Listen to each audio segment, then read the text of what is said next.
మన కూడా హృదయపూర్వక ధన్యవాదాలు. మీలో చాలామందికి తెలుసో తెలియదో నాకు తెలియదు, కానీ మేము మెడ్రాస్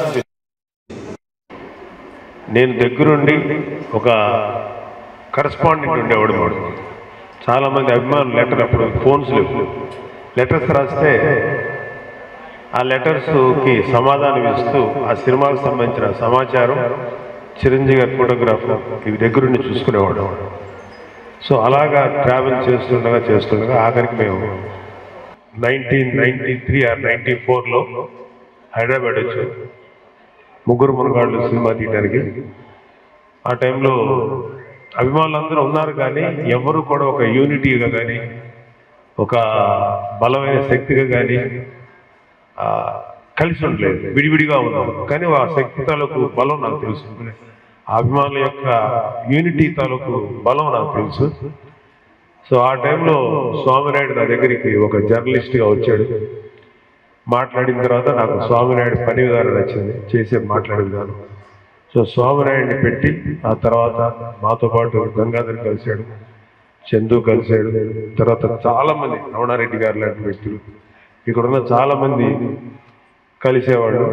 మేము అప్పట్లో అభిమానులందరినీ జిల్లా వైజ్ ఏరియా వైజ్ పిలిచి వాళ్ళతోటి కమ్యూనికేట్ చేసి అభిమానులు ఎలా పనిచేయాలని ఒక చిన్న దిశానిర్దేశం చేసి సామాజిక కార్యక్రమాల్లో పాల్గొనే విధంగా అందరినీ మోటివేట్ చేసి ఒక సరదాగా అందరం కలిసి ఒక లంచ్ తీసుకొని అలా డిస్పర్స్ అయ్యాం.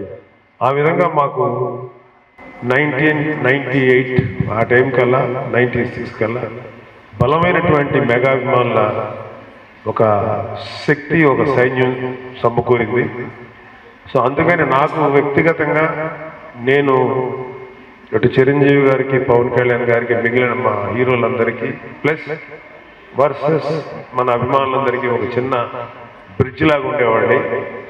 సో మీ అందరితో నాకు వ్యక్తిగతంగా చాలా పరిచయం. నేను అభిమానులు ఎందుకు ఇష్టపడతాను అనేదానికి ఒకటే మాట, నేను క్లోజ్గా అబ్జర్వ్ చేస్తున్నప్పుడు మేము బయటకు వచ్చిన అంటే మేమంటే చిరంజీవి గారు, పవన్ కళ్యాణ్ బయటకు వచ్చిన పాపం వాళ్ళు ప్రతి ఫస్ట్ డే సినిమా రిలీజ్ అయినా ఏయో బ్యానర్లు కట్టి, కొంతమంది ఏమో అన్నదానాలు చేసి, కొంతమంది రక్తదానాలు చేసి ఇలా ఎంతో చేసేవాడు. సో ఇలా చేసే అభిమానులు ఎన్నోసార్లు మా కళ్ళ ముందు తోపులాటకు గురయ్యో. సో మా మనసు చాలా బాధపడైపోయింది. అప్పుడు వాళ్ళు ఎంతో కష్టపడి వచ్చారు, వాళ్ళకి కొంతమందికి ఇలా జరుగుతుంటే మేము ఇది మన పవన్ కళ్యాణ్ గారు చూసి అప్పట్లో అసలు 100 days ఫంక్షన్స్ చేయటమే మానేసి, పవన్ కళ్యాణ్ గారి సినిమా ఎన్ని సినిమాలు సూపర్ హిట్స్ ఉన్నా ఈ ఫ్యాన్స్ వీళ్ళు పడే బాధ వాళ్ళేమో అలాగా ఆపలేము అభిమానాన్ని. సో ఓకే మనం ఫంక్షనే చేయకపోతే పోద్దు కదా, వాళ్ళకి ఎటువంటి ఇబ్బంది ఉండదని ఆలోచించి 100 days ఫంక్షన్స్ ఏమీ చేసేవాడు కదా పవన్ కళ్యాణ్. అది ఆయనకి మీ మీద ఉన్నటువంటి ఇష్టం, ప్రేమ. సో ఈ ఓవరాల్ ప్రాసెస్లో చిరంజీవి గారు ప్రజారాజ్యం పార్టీ పెట్టడం, దాంట్లో మన మెగాభిమానులందరూ ప్రజారాజ్యం కార్యకర్తలకు చాలా చురుగ్గా పాల్గొన్నారు. సరే మనకున్న కాలమాన పరిస్థితుల దృష్ట్యా ప్రజారాజ్యం పార్టీని కొన్ని తప్పని పరిస్థితులు కాంగ్రెస్లో విలీనం చేసినప్పుడు మొట్టమొదటిగా బాధపడింది పవన్ కళ్యాణ్ గారు. ఆయన అయితే ఆ విలీనం చేసే టైంలో ఆయన దానికి దూరంగా ఉండి, లేదు మనల్ని నమ్మి మనతో ట్రావెల్ చేస్తున్న ప్రతి ఒక్కరికి, ప్రతి కార్యకర్తకి న్యాయం చేయాలి, వాళ్ళ వైపు నిలబడాలని చెప్పి, ప్లస్ రాష్ట్రం తాలూకు సమస్యలు అప్పటికే మన దేశంలో, మన రాష్ట్రంలో ఈ పొలిటికల్ పార్టీ పీడిస్తున్నటువంటి రాష్ట్రంగా చూసి మన ప్రజలకు ఏం న్యాయం చేయగలుగుతాం, ఎలా చేయగలుగుతాం, వాళ్ళ లివింగ్ కండిషన్స్, జీవన ప్రమాణాలు ఎలా మెరుగుగా చేయాలని చెప్పి చాలా కాలం పాటు ఆలోచించి 2014లో జనసేన పార్టీ పెట్టారు. ఆ రోజు నుంచి ఈ రోజు దాకా ఆర్నిసలు శ్రమిస్తూనే ఉన్నారు మన పవన్ కళ్యాణ్ గారు. అయితే పవన్ కళ్యాణ్ గారు దానికి ముందు యువరాజ్యంలో చేశారు, దానికి ముందు కామన్ మ్యాన్ ప్రొటెక్షన్ ఫోర్స్ చేశారు. ఇలాగ ఇంచుమించు ఒక 18-20 ఏళ్ల నుంచి రాజకీయాలకి ఎక్స్పోజ్ అయ్యారు. సో ఇప్పుడు పవన్ కళ్యాణ్ గారు ముందుకు ఇంకా 2019లో అత్యంత నిరాశాజనకమైన ఫలితాలు వచ్చి కూడా పట్టు వదలకుండా ఈ రోజు కూడా యుద్ధం చేస్తున్న వ్యక్తి పవన్ కళ్యాణ్. లైఫ్లో సక్సెస్ వచ్చినప్పుడు చాలా థ్రిల్లింగ్గా ఉంటుంది, చాలా ఎక్సైట్మెంట్ ఉంటుంది. మీరందరూ కూడా చిన్న విజయం పెద్ద విజయం లైఫ్లో సాధించుంటారు, ఆ ఎక్సైట్మెంట్ ఉంటుంది. అదే ఫెయిల్యూర్ వస్తే చాలా డిసప్పాయింట్మెంట్ ఉంటుంది, మనందరం అనుభవించింది. కానీ జనసేన అనే పార్టీ ఎలక్షన్స్లో పాల్గొని ఇంచుమించు ఒక్క సీటు కూడా రాకుండా ఉంటే కొన్ని వేల మంది వేల మంది కార్యకర్తలు, ఆ రోజు లక్షల మంది కార్యకర్తలు, లక్షలాది ఓటు వేసినటువంటి వాళ్ళందరినీ మనం డిసప్పాయింట్ చేసేవే, మనం అనుకున్నది సాధించలేకపోయాం అనుకున్నప్పుడు మీరు నమ్ముతారు. అలాంటి పరాజయంతో డిప్రెషన్ ఒక మనిషికి ఉంటే ఎట్లుంటుందంటే, అంటే మేము సినిమాల్లో కూడా చూస్తుంటాం కదా, మా ఫెయిల్యూర్ అయితే ఎలా డిప్రెస్ అవుతాం, అలాగా ఒక పెద్ద పొలిటికల్ ప్రాసెస్నే మేము ఫెయిల్యూర్ అయ్యాం 2019లో. మీకు అలా ఫెయిల్యూర్ అయినప్పుడు ఒక వ్యక్తి ఎన్ని రోజులు డిప్రెషన్ ఉంటాడు మీకు ఊహకూడదు. చాలామంది రోజుల తరబడి నెలల తరబడి కూడా డిప్రెషన్లోకి వెళ్ళిపోతారు, మళ్ళీ కూడా తీసుకుని వస్తారు, అది వేరే విషయం. ఒక్క పవన్ కళ్యాణ్ గారు డిప్రెషన్లోకి వెళ్ళలేదు, ఓన్లీ ఫెయిల్యూర్ విన్నారైనా తెలిసింది కేవలం 15 నిమిషాలే, 15 minutesలో okay let's go for an interview, 15 నిమిషాలు పెట్టుకోండి. అయితే అప్పుడు మీకు అంటే మనం సక్సెస్లో ఉన్నప్పుడు, బలంగా ఉన్నప్పుడు ప్రతి వాళ్ళు నేనే మీకు చెప్పి చేశాను, నా వల్లే మీరు నేను ఇచ్చిన సలహాల వల్లే అని చెప్పుకుంటాను. ఫెయిల్యూర్ అయినప్పుడు ఎలా పొడుస్తారో నా కళ్ళారా నేను కూడా అనుభవించాను. ఒక కళ్యాణ్ బాబుతో పాటు నేను 2019లో నర్సాపురం ఎంపీగా నిలబడినప్పుడు మనం అంటే తెగ అభిమానించే ఒక గ్రూప్ వాళ్ళ నాయకుడు వచ్చి ఫెయిల్యూరు ఇలా కాదండి మీరు ఎలా చేయాలి. ఎప్పుడు కూడా ఫెయిల్యూర్ అయినప్పుడు నేనైతే ఫెయిల్యూర్ అయిపోయిన ఎవరైనా కానీ ఫెయిల్యూర్ అయితే ఆ వ్యక్తిని ఎప్పుడు విమర్శించను, ఆ వ్యక్తిని ఎప్పుడు కమా నెక్స్ట్ మళ్ళీ ఫైట్ చేద్దాం లేకు అంటాం తప్ప. కానీ మమ్మల్ని కుళ్ళ పొడిచారు, ఒక్కొక్కరు కుళ్ళ పొడిచారు, మేమేం భయపడలేదు. ఇంకా నన్నే అంత చేశారంటే పవన్ కళ్యాణ్ గారికి ఎంత రేంజ్ ఆఫ్ ప్రజలు వచ్చింది. అయినా సరే ఆయన ఏమి మొక్కవరు, ఎందుకంటే ఆయన ఒక 5 ఏళ్ల ఎలక్షన్స్ కోసం 10 ఏళ్ల ఎలక్షన్స్ కోసం కాదు, 25-30 సంవత్సరాల మీ భవిష్యత్తు కోసం నిలబడిన వ్యక్తి ఆయన. సో ఆయన డిసప్పాయింట్ అవ్వాలి, కాకపోతే అలా సైలెంట్గా కూర్చోరు. చాలా సందర్భాల్లో పవన్ కళ్యాణ్ గారు చెప్పుకుంటారు, గుర్తుందో లేదు, సుగారి ప్రీతి ఒక చిన్న పాప, 16 ఏళ్ళ పాప, ఆ పాపను దారుణంగా అత్యాచారానికి గురి చేసి చంపేసింది. ఆ కేసు జరుగుతుంది, తల్లి పోరాడుతుంది, సుగారి ప్రీతి తల్లి. మేమందరం 2019లో ఇలా ఓడిపోయి ఉన్నప్పుడు పవన్ కళ్యాణ్ గారి దగ్గరికి వచ్చింది అడమ్మ, అన్న మా పాపకి ఇట్లా అన్యాయం జరిగింది, మీరు కొంచెం వాయిస్ అవుట్ చేయండి, మీరు మాట్లాడితే మాకు న్యాయం జరుగుతుంది అంటే. ఆల్రెడీ ఇప్పుడు మాట్లాడినా కూడా రెండోసారి కూడా మాట్లాడమని అడిగినప్పుడు చుక్క మాట చెప్పి, నేను ఫెయిల్యూర్ అయ్యానమ్మా, నేను ఎట్లా వచ్చి మాట్లాడను, సరే చూద్దాం, జనాలు నన్ను యాక్సెప్ట్ చేయలేదు కదా 2019లో, సరే చూద్దాంలేమ్మా వెళ్ళు అన్నాడు. ఏదో ఒక రోజు ఆమె వెళ్ళిపోయిన 1 or 2 daysకో 3 daysకో తిరిగి మోటివేట్ అయ్యి కర్నూలు వెళ్తే లక్షల మంది ప్రజలు ఆయనకి బ్రహ్మరథం పెట్టారు.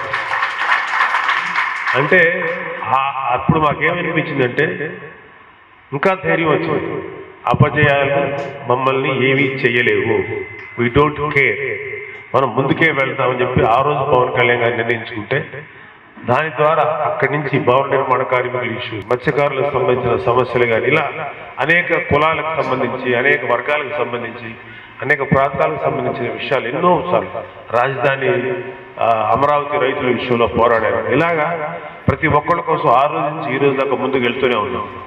అపజయం మమ్మల్ని ఎప్పుడు నిరాశకు గురి చేయాలి. అంటే చాలామందికి తెలిసిన ఒక విషయం ఏంటంటే, ఒక రాజకీయ నాయకుడు ఈ ఎలక్షన్స్ కోసం పోరాడతాడు, ఒక గొప్ప నాయకుడు రాబోయే తరాల భవిష్యత్తు కోసం పోరాడతాడు. పవన్ కళ్యాణ్ గారు అలాంటి నాయకుడు. సో ఇక్కడ వెళ్ళినప్పుడు నేను చూసింది చెరుకు రైతుల సమస్యలు చూశాను, షుగర్ ఫ్యాక్టరీ సమస్యలు చూశాను, వాటర్ ఇష్యూస్ చూశారు, సాగునీరు ఇష్యూస్ చూశారు, తర్వాత నదులకి సరైనటువంటి జనాలు ట్రాన్స్పోర్ట్ చేయడానికి కావాల్సినటువంటి సదుపాయాలు లేవు, అన్ని చోట్ల నెగ్లెక్ట్ చేయబడింది. ఇది నాకు ఒక రకంగా నేర్చుకున్నాను. నాకు అన్నీ తెలుసు అని నేను చెప్పలేను, కానీ డెఫినెట్గా నేర్చుకున్నాను. అలాగే ఇవాళ మనం ఈ రాష్ట్రాన్ని బాగు చేయాల్సిన అవసరం ఎంతైనా. ఎందుకంటే రాబోయే ఈ జనసేన టీడీపీ అలయన్స్ ప్రభుత్వంలోనే ఆ మార్పు వస్తుంది. ఎందుకంటే అంత మార్పు రావడానికి కారణం ఏంటంటే ఆ జనసేన టీడీపీ అలయన్స్ ప్రభుత్వంలో పవన్ కళ్యాణ్ గారు లాంటి ఒక ప్రతిభావంతుడైనటువంటి ప్రభావశీలి అయినటువంటి ఒక గొప్ప లీడర్ ఉండబోతున్నాడు. కాబట్టి గొప్ప మార్పు వస్తుంది. ఇది దయచేసి ఒక్క విషయం మాత్రం మీరు మనస్ఫూర్తిగా నమ్మండి. ఈ కుళ్ళిపోయిన వైసీపీ ప్రభుత్వాన్ని గద్దె దించాలి సార్, వేరే ఆప్షన్. అక్కడే చెప్తున్నాడు ఒక్కరోజు అతని ఇక్కడ మీరు తప్పుగా ఫీల్ అవ్వకండి, మీ ఎమ్మెల్యే పేరు నా నోటితో పలికి నా నోరు పాడు చేసుకోవడానికి ఇష్టం లేదు, అతని పేరు కూడా పలకాలి. అంత వరస్ట్ ఫెలో అంటే అనేక మంది వరస్ట్ ఫెలోస్ ఉన్నారు వైసీపీలో. అంతలో విస్తన్నపేట భూములను కుంభకోణం చేశాడని ఇక్కడ చెప్తున్నాడు. 300 కోట్ల రూపాయల భూమి కుంభకోణం. వీళ్ళు ఒకటి గుర్తుపెట్టుకోవాల్సింది ఏంటంటే, భూమి ఈ ల్యాండ్ నాది, ఈ ప్రాంతం నాది అని చెప్పుకోకూడదు. ఈ భూమికి మనం చెందుతాం కానీ మనకి భూమి చెందదు. ఇది ఒక విషయం గుర్తుపెట్టు. మనం పోయిన తర్వాత ఇది ఇంకొకటి సొంతం అవుతుంది. ఇది ఓన్లీ టెంపరీ. నాకు ఒకటే క్వశ్చన్ ఏంటంటే, కొన్ని వందల ఎకరాలు కబ్జా చేస్తున్నారు కదరా మీరు చచ్చిపోతే పాతి పెట్టడానికి 6 అడుగుల కన్నా మించి అవసరం ఉంటుందా? ఓకే 6 ఫీట్ కంటే అవసరం లేదు. అయినా సరే ఆత్మ ఈ భూమి అంతా నాకు తీసుకోవాలి, ఇక్కడ ల్యాండ్ అంతా ఆక్రమించుకోవాలి, లేకపోతే మంచి చెరుకు ఫ్యాక్టరీస్ ఉన్నాయి, దాని తాలూకు ల్యాండ్స్ ఉన్నాయి, అవి ఆక్యుపై చేయాలి. సస్తారు, అరగదు, గొంతు కట్టబడి చేస్తారు. ఇంతమంది కొన్ని లక్షల మంది, కోట్ల మంది పేద ప్రజల ఉసురు మామూలుగా చాలా స్ట్రాంగ్ అవుతుంది. గుర్తుపెట్టుకోండి. ఎంత వరస్ట్ గవర్నమెంట్ అంటే మీకు గుర్తుపెట్టుకోండి, మనకి భారతదేశానికి స్వతంత్రం వచ్చిన తర్వాత ఇంత చెత్త రాష్ట్ర ప్రభుత్వం ఇంతవరకు రాలేదు. భారతదేశ ప్రభుత్వం ప్రతి వాడు వాళ్ళ ప్రజలకు ఆ స్కీమ్లు అంతా చేస్తారు, ఈ స్కీమ్లు ఎవరికి ఇవ్వరు. ఎవరు డబ్బది? తినే తిండి కాడి నుంచి, కట్టే బట్ట దగ్గర నుంచి, కట్టే ప్రతి విషయంలోనూ మీరు ట్యాక్స్లు వేసి లక్షల కోట్ల రూపాయలు సంపాదించి ఆ డబ్బు ఇస్తున్నారు. కొద్దిగా కొంత ఇస్తున్నారు పథకాల పేరు మీద. మేమేదో గొప్ప నాయకులు, ప్రతి దానికి వాళ్ళ నాన్న పేరు, లేకపోతే వాళ్ళ తాత పేరు, లేకపోతే ఇంకొకరి పేరు. ఏమైనా మన భారతదేశంలో, మన ఆంధ్రప్రదేశ్లో గొప్ప నాయకులు లేరా? దామోదరం సంజీవ్ గారు లాంటి గొప్ప సీఎం లేరా? మనకి ప్రకాశం పంతులు గారు లేరా? లేకపోతే పివి నరసింహరావు గారు భారతరత్న వచ్చిన ఆయన పేరు లేదా? వాళ్ళకి ఎవరికి ఏ స్కీములు పేరు పెట్టారు? వాళ్ళ నాన్న పేరు, వాళ్ళ తాత పేరు, లేకపోతే వాళ్ళ బాబాయ్ పేరు, ఎవరి పేరు? ఇది ఫస్ట్ గుర్తుపెట్టుకోండి. రేపొద్దున జనసేన టీడీపీ అలయన్స్ వచ్చిన తర్వాత నేనైతే ఖచ్చితంగా ఫైట్ చేసి, మన పవన్ కళ్యాణ్ గారు ఫైట్ చేసి, ప్రతి స్కీమ్కి ఒక గొప్ప రాష్ట్రానికి జీవితాలు అందజేసినటువంటి, అంకితం చేసిన ఒక గొప్ప మహనీయుల పేర్లు పెడతాడు. మా తాత పేర్లు, మా నాన్న పేర్లు పెడతాడు. అలాగే ఇక్కడ అంత కాలుష్యం, పొల్యూషన్, లేకపోతే ఇంకా నేమ్ ఎనీథింగ్, ఉత్తరాంధ్ర ప్రతి సమస్యని నా అవగాహన ఉంది, ఇంకా స్టడీ చేస్తాను. సో ఒక వైసీపీ వాళ్ళ యొక్క ఎంత చెత్తగా ఉందనేది నేను ఇప్పుడు మాట్లాడదలుచుకోలేదు, ఎందుకంటే అది ఓవర్. మనం ఏం చేయగలుగుతామని ఖచ్చితంగా చెప్తున్నాను. జనసేన టీడీపీ అలయన్స్ వచ్చిన తర్వాత ప్రజల సమస్యల మీద ఖచ్చితంగా దృష్టి పెడతాడు. నేను వెళ్ళే ట్రావెలింగ్లో నాకు గమనించింది ఏంటంటే, ప్రజలు మాకు దోచిపెట్టండి, లేకపోతే మాకు ఏదేదో బంగాళాలు, ఆకాశ భవనాలు కావాలి, లేకపోతే కోట్ల రూపాయలు కావాలని కోరుకోవట్లేదు. తాగడానికి మంచి నీరు ఇవ్వండి, మాకు సరైన రోడ్లు బాగు చేయించండి, మా పిల్లలకి చదువులు చెప్పించండి, మా ఆరోగ్యాలకి సరైనటువంటి వైద్య సదుపాయం కల్పించండి.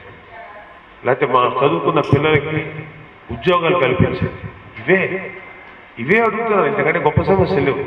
లేకపోతే మూతపడిపోయినా లేకపోతే మూతపడటానికి దగ్గరగా ఉన్న మా పరిశ్రమ, ఇక్కడ ఎగ్జాంపుల్ చెప్పాలంటే చెరుకు పరిశ్రమ, షుగర్ ఫ్యాక్టరీస్, వాటిని రివైవ్ చేయండి. అంటే ఎవరికి కూడా మనం విస్తన్నపేట భూములు కాజేద్దామా, లేకపోతే మన ఇళ్ళకు వద్దాం, మనం ఆ ల్యాండ్ కబ్జా చేద్దామని ఊహలు తప్ప, లేకపోతే ఎలాంటి కరప్షన్ చేద్దామని ఆలోచన తప్ప ఒక్కడికన్నా ప్రజల మీద శ్రద్ధ లేదు ఈ వైసీపీ ప్రభుత్వంగా తెలుస్తుంది. సో వీళ్ళకి ఖచ్చితంగా బుద్ధి చెప్పడానికి సమయం దగ్గర పడింది. మీరందరూ కూడా ఒక మంచి కార్యకర్తలాగా, ఒక మంచి వ్యక్తుల్లాగా ప్రజలకు చేద్దామనేటువంటి చిన్న తపంతో ఉంటాడు. ఎందుకంటే నా దగ్గర ఏమీ లేనప్పుడు, ఒక చిన్న బిడ్డకి నిలబడగలిగినప్పుడు మీరందరూ కూడా ఒకరికి ఇంకొకరు 1% to another person ఒకరికి తోడుగా ఉండి మన రాష్ట్రాన్ని మనమే బాగు చేసుకుంటాం. దీనికి మన రాష్ట్రాన్ని మనమే బాగు చేసుకుందాం. మన ప్రభుత్వం వచ్చిన తర్వాత మన ప్రజల బాగోగులు మనమే చూసుకుందాం. మన ప్రజలు, మన బిడ్డలు, వాళ్ళ భవిష్యత్తుని మనమే బాగు చేసుకుందాం. ఇది ఒకటి గుర్తుపెట్టుకోండి. లాంగ్ బ్యాక్ జగన్ రెడ్డి గారు ఒక అద్భుతమైన మాట అన్నారు ఇట్లాంటి మీటింగ్లో, రాబోయేది మన ప్రభుత్వమే, మన బిర్యానీ, మన పళ్ళెంలో బిర్యానీ మనమే తిందాం. చాలా గొప్పగా మాట్లాడారు.